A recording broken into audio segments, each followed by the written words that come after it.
বনশ্রীতে, এটা হয়তো আমাকে জানতে জানতে 2 দিন সময় লেগে যেত, কিন্তু এখন হলো এটা সাথে সাথে ঘটনা জেনে যায়।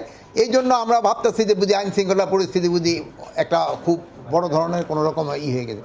এই ছোটোখাটো ঘটনা এটা সবসময় আগেও ঘটছে,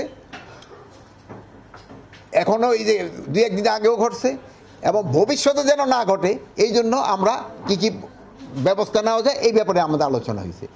যে আমরা চাই না যে এই ধরনের একটা ঘটনা ঘটুক। এখন তাদের নির্দেশনা দিয়ে গেছি, আপনারা আজকে রাত্রে দেখবেন যে তাদের অ্যাক্টিভিটিস অনেক বেড়ে গেছে, আমাদের আইন শৃঙ্খলা বাহিনীর অ্যাক্টিভিটিস।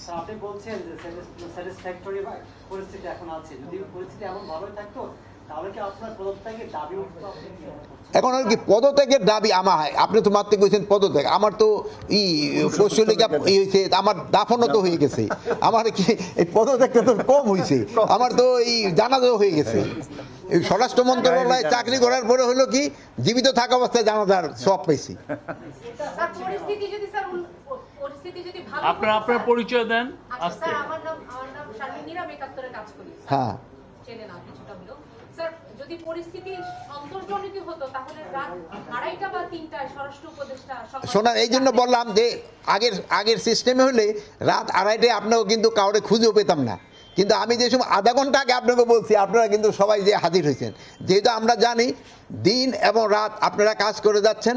আর আমি এইটু আপনাদের বোঝানোর জন্য যে আমরাও দিনে রাতে সবসময় কাজ করে যাচ্ছি, যে খালি এই স্বরাষ্ট্র উপদেষ্টা শুধু দিনে ব্রিফ করে না, দরকার হলে সে রাত্রেও ব্রিফ করে। যেমন আপনারা রাত্রে কাজ, আমি ওই অন্য সব ভাইয়ের ধন্যবাদ জানাই যারা রাত্রে আধা ঘন্টা সময়ের ভিতরে কিন্তু হাজির হয়েছে।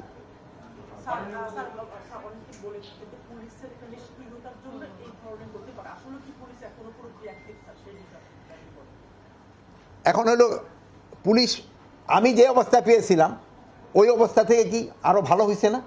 কিন্তু হ্যাঁ, তাদের আরো আরো বাড়ানোর স্কোপ আছে, এবং এরা চেষ্টা করতেছে, এবং তাদের কমান্ডারও চেষ্টা করতেছে, এবং এটা আস্তে আস্তে আরো ভালোর দিকে যাবে। অপারেশন ডেভিল হান্টের মধ্যে এই ধরনের ঘটনা আসছে, তো মানে সেই ক্ষেত্রে অপারেশনটা প্রশ্নবিদ্ধ হচ্ছে। না, অপারেশনটা তো শুনেন, ডেভিল হান্ট অপারেশনটা করা হয়েছে তো এই ধরনের ঘটনা ঘটলে এটা তাড়াতাড়ি অ্যাকশন নেওয়া যায়। এই জন্যই তো দেখান ওই যে যে রাজশাহীর যে ঘটনাটা ঘটছে, আপনি দেখুন সাথে সাথে কিন্তু 3 জনের অ্যারেস্ট করা হয়েছে, এবং যে ওসিরা মামলা নিতে বিলম্ব করছে তাদের কিন্তু আমরা আইনের আওতায় নিয়ে আসছি, তাদের আমরা সাসপেন্ড করে দিছি। অন্য সময় হলে কিন্তু এত তাড়াতাড়ি হতো না। আপনারা এইটাও দেখেন, আমরা কিন্তু অনেক সিনিয়র পুলিশ অফিসারকেও কিন্তু আমরা ক্লোজ করে নিয়েছি আপনাদের রিপোর্টের উপর বেস করে। আপনারা এই যুগান্তরের একটা রিপোর্টের উপর আমরা বেস করে কিন্তু আমরা পুলিশ এসপিদেরও আমরা ক্লোজ করে নিয়ে আসছি। আপনাদের অনুসন্ধানী সাংবাদিকতা আপনারা চালায় যান, আমরা খুব খুশি হব। যে আর আপনাদের কাছে অনুরোধ করব, সত্যি ঘটনা আপনারা প্রকাশ করেন, আমরা যেন এই সত্যি ঘটনার সাথে সাথে যেন আমরা অ্যাকশন নিতে পারি।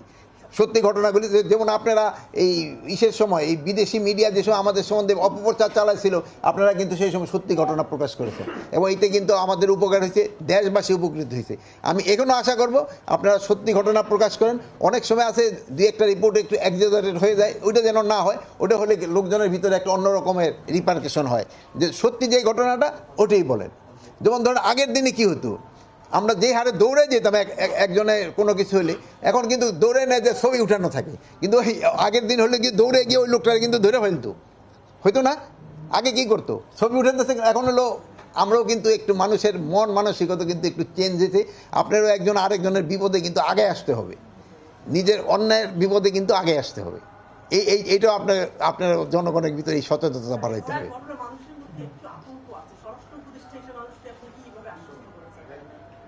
স্বরাষ্ট্র উপদেষ্টা হিসেবে আশ্বস্ত করার জন্যই তো এই আইন শৃঙ্খলা কমিটি নিয়ে আমি মিটিং করলাম, এবং তাদের আমি একটা দিক নির্দেশনা দিয়েছি, এবং তারা যেন এই সন্ধ্যার পরে থেকেই কাজ শুরু করে। আপনারা সন্ধ্যার পরে থেকে এটা একটু টের পাবেন।